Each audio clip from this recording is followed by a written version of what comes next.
Hello everyone. कैसे हैं आप लोग? उम्मीद करता हूँगा अच्छे होंगे। तो हम फिर से एक बार वापस आ गए हैं। So welcome to Educathon. चलिए फिज़िक्स पढ़ते हैं। आज का हमारा टॉपिक होगा फोर्स। और ये नया टॉपिक है। तो आज हम इंट्रोडक्शन को कवर करेंगे, देखेंगे हम फोर्स क्या है, किसे कहते हैं फोर्स, व्हाट इज़ फोर्स, और इसके एप्लीकेशंस हमें कहाँ कहाँ दिखते हैं। तो चलिए शुरू करते हैं इसके साथ ही। तो हमारा पहला टॉपिक क्या होने वाला है? फोर्स। फोर्स क्या है? What is force?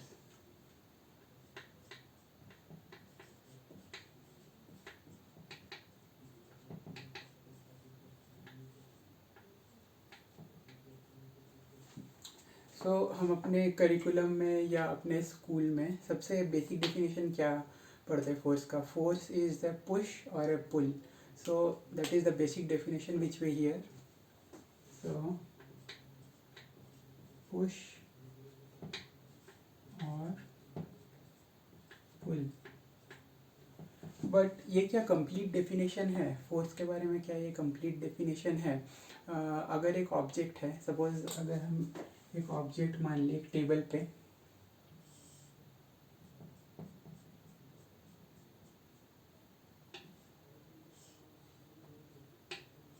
एक ब्लॉक रखा हुआ है, तो इस ब्लॉक पे कोई फोर्स लग रहा है क्या? आप लोग बता सकते हैं क्या इस ब्लॉक पे अगर कोई फोर्स लग रहा है?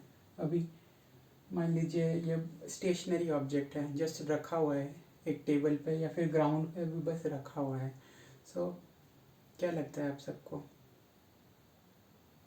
करेक्ट, लग रहा है इस पे फोर्स। इस पे फोर्स ऑफ ग्रेविटी लग रहा है। The force due to gravity लग रहा है, the acceleration due to gravity लग रहा है। So even though this object is not in motion, still a force is applied, that is g, acceleration due to gravity.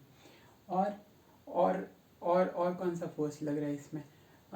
इस object पे all the magnetic effects, that is earth's magnetic field, उसके भी force लग रहे हैं। Suppose if we imagine earth, suppose ये हमारा अर्थ है और ये ऑब्जेक्ट यहाँ पे रखा हुआ है। सो जितने भी आपके मैग्नेटिक लाइंस ऑफ फोर्सेस होते हैं,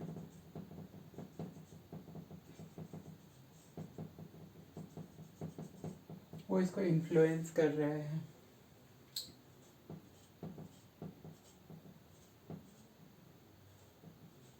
सो हम देखेंगे वेरियस टाइप्स ऑफ फोर्सेस होता है। सो वो भी हम देखेंगे, क्लासिफिकेशन भी देखेंगे, उनके प्रकार देखेंगे। सो अगर वो मतलब उसका डेफिनेशन कंप्लीट नहीं हुआ कि it is either denoted by a push or a pull. So force can be felt even though that object is not in motion or not in a continuous motion, because even though if it is on rest। और इसमें क्या ये normal force लगा रहा है ऊपर की ओर। सो ये this is an example where we can see कि बॉडी अगर मोशन में नहीं है तो भी उस पर फोर्स लग रहा है। अब हम और एक एग्जाम्पल देख रहे हैं जहाँ पे ये पुश और पुल का फंडा काम करेगा, जहाँ पे ये पुश और पुल का फंडा हम प्रूव कर सकते हैं। तो सपोज वही ब्लॉक का एग्जांपल ले लेते हैं और इस पे हम एक फोर्स लगा रहे हैं। आप इस ब्लॉक को पुश कर रहे हो, एक फोर्स एफ से आप इस ब्लॉक को पुश कर रहे हो। सपोज कुछ न्यूटन्स, फोर्स का यूनिट न्यूटन होता है, राइट? सो सपोज कुछ न्यूटन के फोर्स से आप इस ब्लॉक को पुश कर रहे हो। So in this case a force is being applied by the virtue of push. ठीक है। सो यहाँ पे आप उस ऑब्जेक्ट को पुश कर रहे हो, मतलब उसका इनिशियल स्टेट है जो ज़ीरो स्टेट जो है, उसका इनिशियल स्टेट से आप उसको चेंज करना चाहते हो, उसका स्टेट चेंज करना चाहते हो। This object is in constant rest at this point of time, but since you are applying a force it will be in motion when जब इस बॉडी में जितना फोर्स लग रहा है अभी currently for to keep it in motion उसको overcome कर लेगा. So any excess force when it neutralizes the force which is already being applied on this object, तब वो मूव करना शुरू करेगा. सो ये सब डिटेल्स में हम नेक्स्ट क्लासेस में देखेंगे. अभी जस्ट एग्जांपल देख लेते हैं. ठीक है, पुल का एग्जांपल देख लेते हैं. वही सेम ग्राउंड ले लेते हैं, वही सेम ब्लॉक ले लेते हैं. Suppose if someone is pushing, suppose if someone is pulling this object, तो ये by the virtue of pull मतलब इसको हम खींच रहे हैं, इस ऑब्जेक्ट को हम खींच रहे हैं. सो by the virtue of pull यहाँ पे फोर्स लग रहा है. So force is being acted on this body to make it move or to change its initial state, जो कि ये स्टेशनरी पोजीशन में है. स्टेशनरी पोजीशन से मोशन के पोजीशन में होगा. सो अब उसका डेफिनेशन को थोड़ा एनहांस करके हम क्या बोल सकते हैं. फोर्स का डेफिनेशन को एनहांस करने के लिए, समझने के लिए हम क्या बोल सकते हैं. So when a force is applied on a body, when the force is applied on a body, the body changes its position और चेंजेस इट्स फॉर्म. अगर हम बोथ डायरेक्शन से फोर्स लगाते हैं, एक ऑब्जेक्ट पे दोनों तरफ से फोर्स लगाते हैं, एक ब्लॉक है, इस पे हम इधर से भी फोर्स लगा रहे हैं, इधर से भी फोर्स लगा रहे हैं. And if these forces are equivalent, अगर ये फोर्स दोनों इक्वल है, in case of equal force ये बॉडी क्या होगा. इफ दिस इज पैल्पेबल, अगर बहुत ज़्यादा फोर्स लगाएंगे हम तो वो कंप्रेस होगा. सपोज आप एक सॉफ्ट टॉय या फिर एक गेंद ले लो अपने हाथ में जो कंप्रेस हो सकता है, तो उस पर अगर आप यूनिफॉर्म फोर्स लगा रहे हो हर तरफ से, माइंड करना ये वर्ड, यूनिफॉर्म फोर्स लगा रहे हो हर तरफ से, so it will get compressed. अगर आप यूनिफॉर्म फोर्स नहीं लगा रहे हो तो one side it will compress more, another side it will compress less. So non uniform force से ऐसा होगा. लाइक एंड और एक चीज़ हमें याद रखना पड़ेगा कि अगर कभी हम यूनिफॉर्म फोर्स मतलब फोर्स का इक्विवेलेंट फोर्स ही लगाएं, like if we are applying force which is equivalent to the already existing force और already the which force is applied on that body, in that case the body doesn't change its position or it stays in rest. Okay, so ये हो गया हमारा force का basic concept. Force का मतलब क्या होता है बताइए. बल होता है. तो अगर आप किसी को एक मुक्का मारते हो, if you punch someone, so the weight of your punch will be directly impacted on their face, और जहाँ पे भी आप मुक्का मारते हो. So this is not an appropriate example, but फिर भी समझने के लिए हम ये बोल रहे हैं. अब कार का ब्रेक्स ले लो. अगर कार मूव कर रहा है एक सर्टन स्पीड से, तो अगर कार स्लो स्पीड से मूव कर रहा है तो आपको कितना फोर्स एक्सर्ट करना पड़ेगा ब्रेक्स पे. वो फोर्स अगर कार फुल स्पीड में मूव कर रहा है उससे कम होगा. सो अगर स्पीड ज़्यादा है तो फोर्स आपको ज़्यादा लगाना पड़ेगा, अगर स्पीड कम है तो फोर्स आपको कम लगाना पड़ेगा. और एक एग्जांपल ले लेते हैं. सपोज एक डाउन हिल है, यहाँ पे एक बॉल है और ये बॉल रोल होगा नीचे. ठीक है, यहाँ पे आपको एक बंदा खड़ा है, उसको स्टॉप करना है इसको. ठीक है, इस बॉल को स्टॉप करना है. So if he is standing in the ground, जब ये बॉल अपना पोजीशन से डिस्प्लेस होके इसके हाथ तक आएगा और उसको स्टॉप करना है ये बॉल, तो उसको एक सर्टेन फोर्स लगाना पड़ेगा because of the virtue of its position. इसके पोजीशन के वर्च्यू में इसके पास एक एनर्जी है, राइट. हमको पता है कि bye the virtue of height इसके पास एक पोटेंशियल एनर्जी है.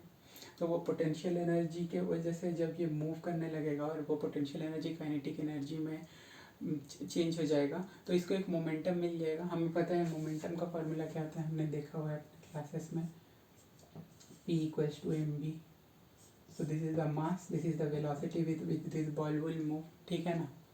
mass is बॉल का mass और velocity with the velocity which it is moving, so इसको एक मोमेंटम मिलेगा by the virtue of its motion, since there is a v, that's why this object will get a momentum, ठीक है ना। तो Newton का second law क्या बोलता है, the rate of change of momentum is directly proportional to the force, so it is applied on the direction of the force, so जिस तरफ आप फोर्स लगा रहे हो या जिस तरफ फोर्स लग रहा है, the rate of change of momentum would be directly proportional to that. So इसको हम कैसे प्रूव कर सकते हैं, सो मोमेंटम तो चेंज होगा ही, because if the body is in motion then the velocity factor comes into place, और if the velocity factor comes into place, किसी भी ऑब्जेक्ट का तो इंट्रिंसिक प्रॉपर्टी है ही मास, so that mass will come into picture, और because of that mass momentum आएगा, ठीक है। हम इसका डेरिवेशन देख लेते हैं कि F equals to M A, जो एक स्टैंडर्ड फिजिक्स का बहुत ही फेमस इक्वेशन है, वो इक्वेशन आता कैसे है। सो हम इसे न्यूटन सेकेंड लॉ से प्रूव करेंगे, ठीक है। चलिए करते हैं प्रूव।